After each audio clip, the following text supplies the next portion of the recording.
Ada loh, jalan-jalan di dunia yang bukan cuma sekedar aspal dan garis putih. Jalanan yang punya cerita sendiri yang menyimpan reputasi. Nah, hari ini kita bakal menyusuri salah satu jalan paling terkenal di Malaysia dan kita akan bongkar legenda urban yang menghantuinya. Kisah tentang sebuah mobil Volkswagen Beetle kuning di Lebuh Raya Karak. Kata orang, kalau siang hari, ini ya cuma jalan raya biasa. Tapi begitu malam tiba, wah ceritanya jadi beda banget. Atmosfernya langsung berubah, seolah-olah lagi mempersiapkan panggung buat hal-hal yang ya nggak bisa dijelasin pakai logika. Coba deh kalian bayangin lagi di sana. Malamnya itu pekat banget, di kiri kanan cuma hutan lebat. Satu-satunya cahaya cuma dari lampu depan mobil kalian yang motong kegelapan yang rasanya nggak ada habisnya. Di tengah kesunyian yang bikin merinding itu, satu-satunya suara yang kedengeran cuma deru mesin mobil kalian. Heningnya itu benar-benar total, sampai-sampai kalian mungkin bisa dengar detak jantung sendiri yang mulai berdebar, sedikit lebih kencang. Medannya juga nggak ramah loh, jalan ini terkenal banget sama tikungan-tikungannya yang tajam, tempat di mana banyak kecelakaan terjadi. Ini tuh rute yang benar-benar nuntut kewaspadaan penuh.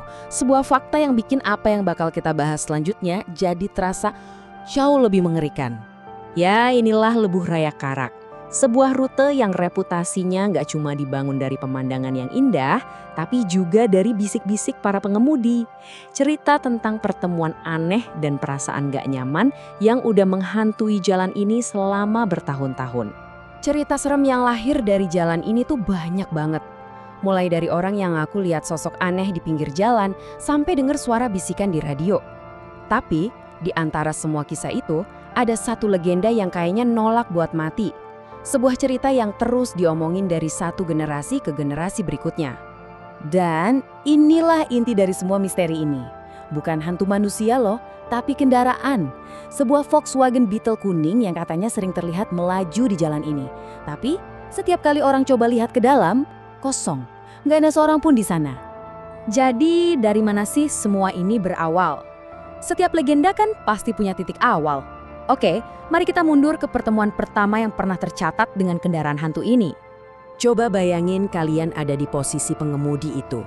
Kalian nyetir sendirian, tengah malam, kabut tebal nutupin jalanan. Di depan ada mobil jalan pelan banget. Ya, secara naluri ya, pasti pengen nyalip kan? Nah, pas mobil kalian sejajar, kalian noleh ke samping, dan jantung rasanya mau copot. Kursi sopirnya kosong, setirnya muter sendiri. Sebelum kalian sempat mikir, mobil itu langsung tancap gas ke depan dan hilang ditelan kabut. Iya, tentu aja. Reaksi pertama orang-orang pas dengar cerita kayak gitu pasti skeptis. Gampang banget kan buat nganggep itu cuma karena pikiran yang capek di jalan yang panjang dan gelap. Tapi kemudian, kejadian itu terulang lagi. Nah, disinilah cerita aneh tadi berubah jadi sebuah pola yang bikin merinding. Laporan-laporan serupa mulai bermunculan. Pengemudi lain ngelihat Beetle kuning yang sama persis. Beberapa ngerasa diikutin dari jauh.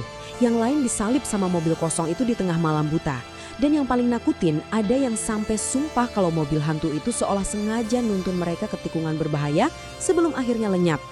Dari sekian banyak cerita, ada satu nih yang paling sering diomongin karena detailnya yang ngeri banget. Ini bukan cuma penampakan sekilas, ini sebuah pengejaran. Ceritanya dimulai dengan cukup biasa. Sekelompok temen lagi dalam perjalanan pulang, mereka ngelihat mobil yang aneh.